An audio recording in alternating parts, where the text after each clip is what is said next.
ఎందుకంటే ఎప్పుడు షూటింగ్లకు వెళ్ళటం, ఆ షూటింగ్ ఫంక్షన్లలో ఆడపిల్ల కనిపిస్తే ముద్దు పెట్టండి, కడుపు చేయండి అని ఆడవాళ్ళని గౌరవం లేకుండా మాట్లాడటం, కాన్స్టిట్యున్సీని గాలికి వదిలేయటం, అసెంబ్లీకి రాకపోవటం, ఇవన్నీ ప్రజలు గమనిస్తున్నారు.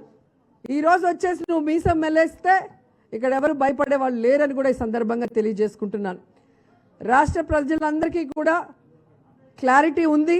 ఇంకా క్లారిటీ కావాలి అంటే ఈ అసెంబ్లీ సెషన్స్లో చంద్రబాబు నాయుడు అధికారంలో ఉన్నప్పుడు స్కిల్ డెవలప్మెంట్ స్కామ్ ఎలా జరిగింది, దాంట్లో చంద్రబాబు నాయుడు పాత్ర ఎంతుంది, ఆ తర్వాత అచ్చెన్నాయుడు గారి పాత్ర ఎంతుంది అనేది క్లియర్ కట్గా ఎక్స్ప్లెయిన్ చేస్తారు. ప్రజా డబ్బుని దోచుకున్న ఎవరిని కూడా వదిలిపెట్టేది లేదు అని కూడా ఈ సందర్భంగా చెప్తున్నాం. ఎంత దిగజారిపోయారంటే నంద్యాలలో అరెస్ట్ చేసి విజయవాడకు వచ్చినంత వరకు వీళ్ళెవ్వరూ కనిపించలా. ఈ 23 మంది కానీ వాళ్ళ కుటుంబ సభ్యులు కానీ ఈ ఓవర్ యాక్షన్ చేసే వాళ్ళు ఎక్కడికి పోయారో అర్థం కాల. ఆయన అరెస్ట్ చేసిన రోజు ఆడికి వెళ్ళి అడ్డం పడుకొని మాట్లాడుంటే పోలీసులు చెప్పుంటారు ఆ రోజు.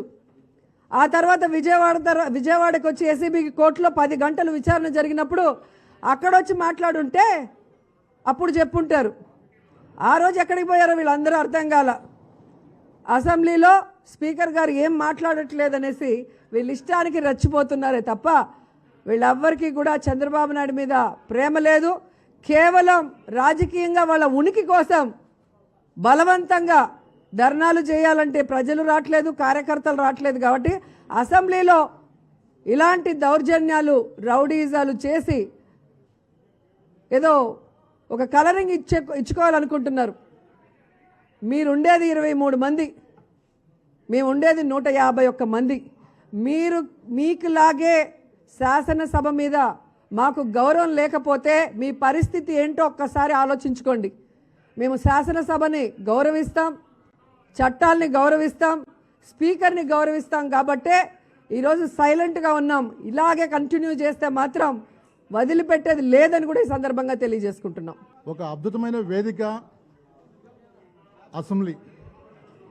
తెలుగుదేశం పార్టీ వాళ్ళ ఏడుపులు గొగ్గలు పెడుతూ మొత్తం టోటల్గా లేందిగడ సింపతి కోసం రకరకాల ప్రయత్నాలు చేస్తున్నారు. ఆ ఏడుపులు ఎందుకు? అసెంబ్లీ సాక్షిగా మీరు ఏం చెప్పాలనుకున్నారు, ఏం చేయాలనుకున్నారు అని ఈరోజు అసెంబ్లీ స్టార్ట్ చేస్తే మీరు చర్చకి రాండి అని మేము ఆహ్వానిస్తూ ఉంటే,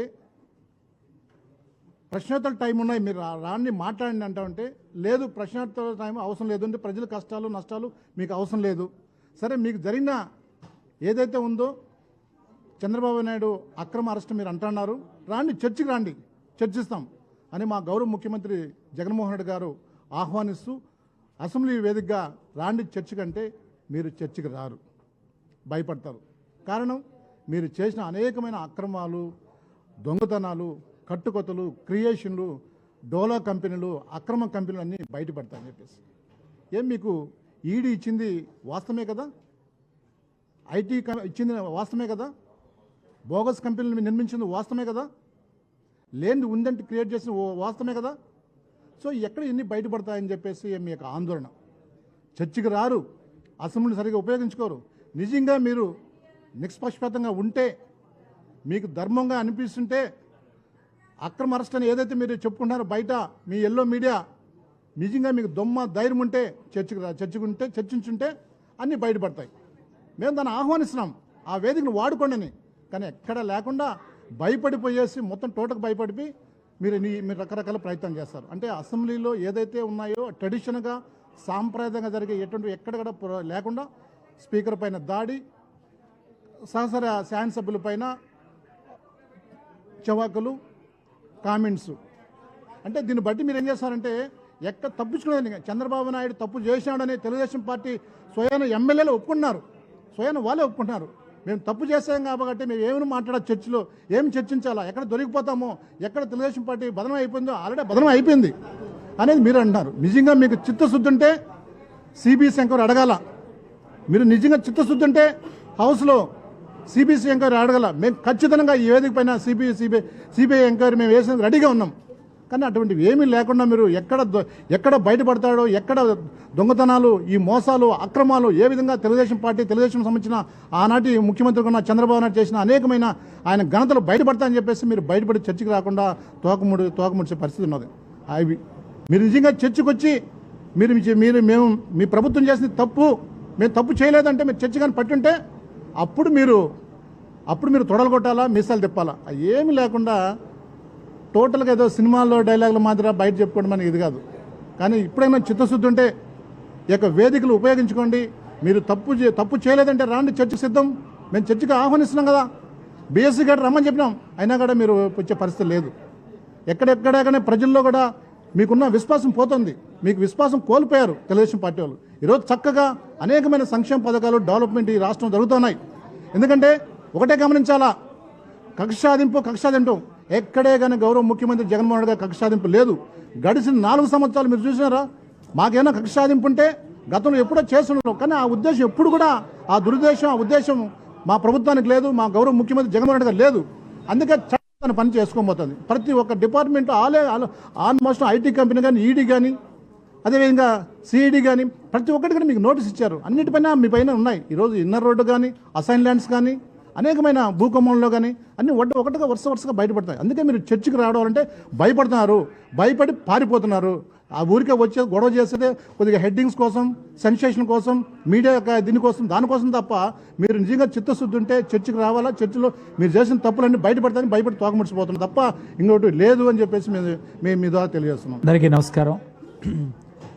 ఈరోజు శాసనసభలో తెలుగుదేశం సభ్యులు ప్రవర్తిస్తున్న తీరు చూస్తే ప్రజలు ఈ రాజకీయాల మీదనే విరక్తి చెందే పరిస్థితి. స్పీకర్ పోడియంను దాడి చేయటం, అక్కడ గ్లాసు అద్దాలు పగలగొట్టే కార్యక్రమం చేయటం, మేసాలు మెలివేయటం, ఛాలెంజ్లు విసరటం. అసెంబ్లీకి వచ్చారు. గౌరవ ముఖ్యమంత్రి గారు ఇవాళ జ్వరంతో బాధపడుతున్నా చర్చిద్దామని ఆయన కూడా అసెంబ్లీకి వచ్చాడు. ఇవాళ మీరు ఏదైతే కోరుతున్నారో ప్రాపర్ ఫార్మాట్లో రండి అని స్పీకర్ గారు చెప్పారు. ఖచ్చితంగా ఈరోజు స్కిల్ స్కామ్ గురించి డిస్కషన్ చేయాలని చెప్పి అందరం కూడా భావించాం. ఎందుకంటే ప్రజలకు కూడా వాస్తవాలు తెలియజేయాలి. ప్రజలకు కూడా ఎందుకు అరెస్ట్ చేశారు చంద్రబాబు నాయుడు అనేది చెప్పాలని ఈ ప్రభుత్వం కూడా సిద్ధంగా ఉంది. అయితే ఇవన్నీ జరగకుండా అడ్డుకోవాలి, శాసనసభ వాస్తవాలు బయటికి రాకూడదనే ఒక నేపథ్యంలో తెలుగుదేశం పార్టీ వాళ్ళు పోడియం ఎక్కి స్పీకర్ని అవమానపరుస్తున్నారు తప్ప, సభని అవమానపరుస్తున్నారు తప్ప వాస్తవాల జోలికి ఎవరు వెళ్ళట్లేదు. ఈరోజు ఏం మాట్లాడుతున్నారండి? చంద్రబాబుని అరెస్ట్ చేయకూడదు, చంద్రబాబు నిప్పు, లేదా చంద్రబాబు అభివృద్ధి చేశాడని చెప్తున్నాడు తప్ప ఎవరైనా ఈ స్కిల్ స్కామ్ గురించి ఇది తప్పులున్నాయని ఎవరైనా చెప్తా ఉన్నారా? స్కిల్ స్కామ్ గురించి ఎవరో మాట్లాడట్లేదు. ఈ స్కిల్ స్కామ్లో ఇచ్చిన జీవోని ఎందుకు ఇంప్లిమెంట్ చేయలేదు? ఎందుకు ఎంఓఈని మాత్రం ఇంప్లిమెంట్ చేశారు? గుజరాత్ మోడల్ని చెప్తా ఉన్నారు, గుజరాత్లో జరిగిందని చెప్పి.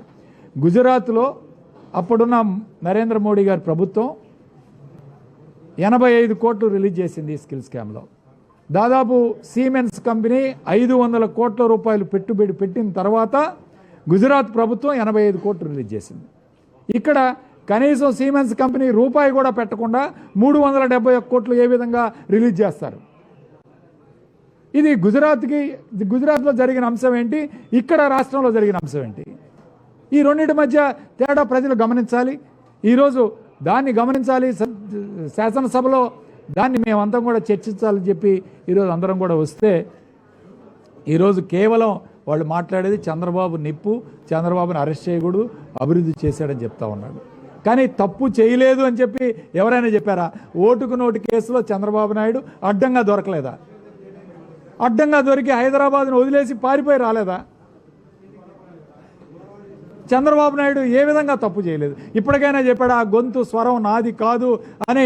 ఇప్పుడు ఇన్ని సంవత్సరాల తర్వాత ఒక్కసారైనా చంద్రబాబు చెప్పడం జరిగిందా? ఈ విషయంలో కూడా అంతే, ఫైబర్ నెట్ కేసులో కూడా అంతే. ఇవన్నీ కూడా ఒక్కొక్కటి బయటకు వస్తాయని ఈరోజు భయపడుతూ తెలుగుదేశం పార్టీ వాళ్ళు ఏదో వేరే ఈ యొక్క అంశాన్ని పక్కదారు పట్టించాలని చెప్పి ఒక ఉద్దేశంతో ఈరోజు రెడీ అయ్యి వచ్చారు. కానీ దీని మీద చర్చిస్తాం ఖచ్చితంగా. శాసనసభలో ఈ 5 రోజుల్లో ఆయన చేసిన స్కాములన్నిటి గురించి కూడా చర్చిస్తాం, ఖచ్చితమైన సందేశాన్ని ప్రజలకు పంపిస్తామని చెప్పి వైఎస్ఆర్ కాంగ్రెస్ పార్టీ తరఫున తెలియజేస్తూ సెలవు తీసుకుంటాం.